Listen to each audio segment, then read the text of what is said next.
I'm Fahil Aslam for the Sweet Science, breaking down boxing one punch at a time. We are here with cruiserweight Lucus Roehrig and his coach George Groves.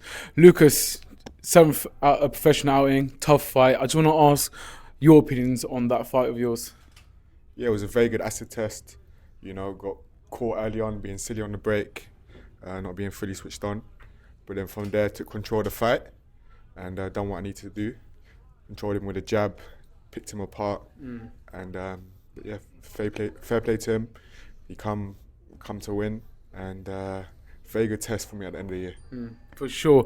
Quite ironic to say, but I just want to ask you, it was a tough fight. He kept on coming forward. He was southpaw, quite tricky. What's one thing that you can take away from this fight? Don't underestimate no one. Not saying I underestimated him. Trained very hard, but it was just that, you know, full attention at all times. Where I switched off in the first round, and even though I caught a knockdown, it was a flash knockdown. So for me, it was perfect though. For me, it showed great composure. Showed, you know, that I can handle a situation like that, where pretty much the start of my career, everything's been pretty much my way, and yeah, great fight. Yeah, it looks like you've learned a lot. George, just a quick question for you. Obviously, I know you probably had some instructions for him. I can see in the corner. Yeah, in the corner, you were shouting a lot of things to him. Yeah. Did Lucas follow those instructions to the T? And what's one thing that you think he can improve on from this fight and did well in the fight as well? Well, I don't think there's ever been a fighter who can follow instructions to the T, but no, he followed the instructions. And a lot of people who don't know Lucas will have learned a lot about him tonight. He was hurt. And we can't get away from it. Referee shouted break. He switched off. He got caught. He was dropped. Like it was a proper knockdown.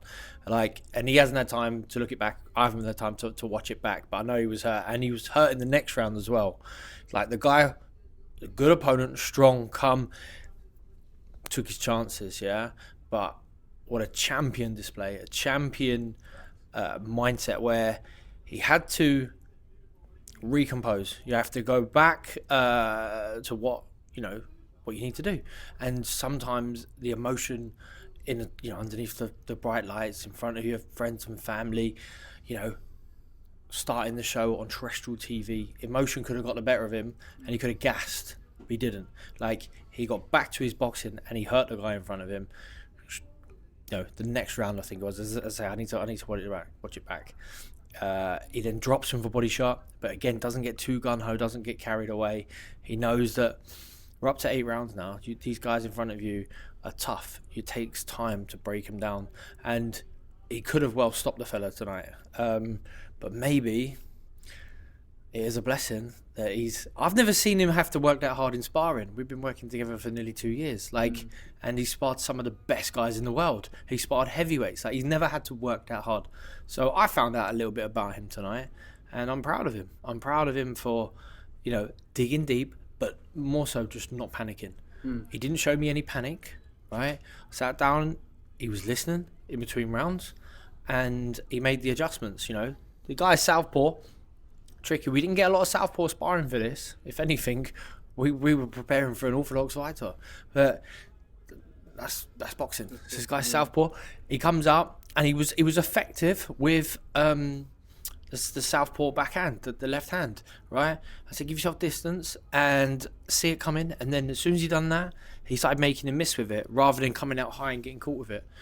But following the letter to the T is tough. You will sometimes make mistakes. Of course you will. It's impossible to be perfect. But solid effort from him today. And he hurt the guy in front of him, as I say. Could have well had a stoppage record on a stoppage win on his record tonight. But I'm happy, again, gone the distance. There might be a few other cruiserweights out there going, I saw him hurt tonight. I think there's vulnerability. If they really paid attention to it, and the coaches would be like, actually, no, this guy, he got caught because he get caught, he got up, and he went about his business. I think it's an excellent display from him. Absolutely, some fantastic words there. Good detail with your analysis on the fight. Talking about Lucas, I mean, it was just under a year ago. Around under a year ago that he made his pro debut. I believe it was 14th of December 2024. He's come such a long way. He's got on into his 7th fight. How just in your words, how proud of you of him that he's come from he's had 7 fights in a year. First of all, that's a lot, very active. But how has he developed from that first fight to the 7th fight? He's come on leaps and bounds. Like, the first fight, I was nervous. Joel McIntyre, I didn't know emotionally what was he going to show up and do. Was he going to make mistakes? Was it going to cost him? Was he going to gas? And he didn't. And I felt like, wow, I learned a lot about him on his debut, and I feel like tonight as well, these are the fights where I've learned the most about him, and maybe all the fans as well. He's been putting in the work. He's been putting in the graft. Like, I'm pushing him, and I don't want to over push him, burn him out or anything like that. But physically within the gym, the circuits, the sessions, the volume of training, he went straight in at the deep end. I was like, oh, you want to turn pro? Right, that's it. Right, we're twice a day, 5-6 days a week, every week. And as you say, he's been active. He's had rest in between, but one of his, straight after his fight, a rest will be, let's fly to Dubai and spar Jail Pataya. Do you know what I mean? You can't show up half asleep for that. You got to be on it. Oh, we've got another opportunity. Oh wait, Badu Jack's in town. Right, we're going down here tonight. Right, he's not fasting, but Badu Jack is. He wants to fight. He wants to spar at 9 o'clock at night. All right, in you go, on, and he's does the job. But I got to be honest, even in sparring, he's never had to work that hard as he did tonight. So it's brilliant that he's done it. I thought he was great tonight. We will always go back to the drawing board, and there's so many things that he can improve upon, but he will do that. So that's exciting, to have a gut check test early on. Say it all went Pete Tong tonight and he didn't win, right? He'll be overrated. I'll be a fucking fool. Like, you've matched him too hard, you've done this, you've done that. But he ain't, because I know about him. I know what he's capable of, And when you get buzzed and hurt early, it's a hard fight. It's a hard fight. Absolutely. And, southpaw, tricky. He made a mistake. He got caught. And because he was caught, he still made a few mistakes throughout the fight, but showed champion mindset, champion ability in seeing out a comfortable win against a really good opposition. As you say, in his 7th fight, he's only been a pro 11 months, so I'm proud of him. He's done great. Yeah, some really encouraging words. I mean, he has been tested in all his fights, especially fighting someone like Joel McIntyre in his first fight, and fighting like the tough man from France today in his 7th fight. But Lucas, I want to ask, obviously 2026 is just around the corner. We're wrapping up this year, 2025. What do you want to achieve out of 2026? The same thing that we achieved this year, activity, and hopefully get, we fought mostly opponents from, way backgrounds. Probably some more opponents that are more known on the English scene, some more prospects per se, and just continue building my record, continue learning, and getting my name out there to the British public. Absolutely. And George, have you got any achievements for him have you got any achievements for him for 2026? A title on the line?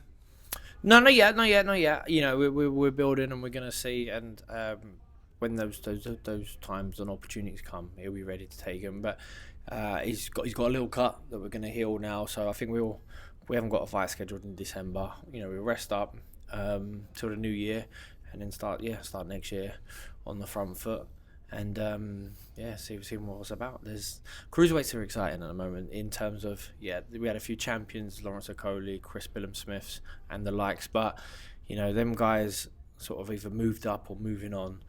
But the little crop that are coming through now, some a little bit in front have been pro longer than Lucas. Your Alois Jr., your Vidal Rileys, your Pat Browns. It's exciting. There's going to be some big fights coming soon, and these guys might have to cross over and fight for domestic titles rather than waiting for world titles. But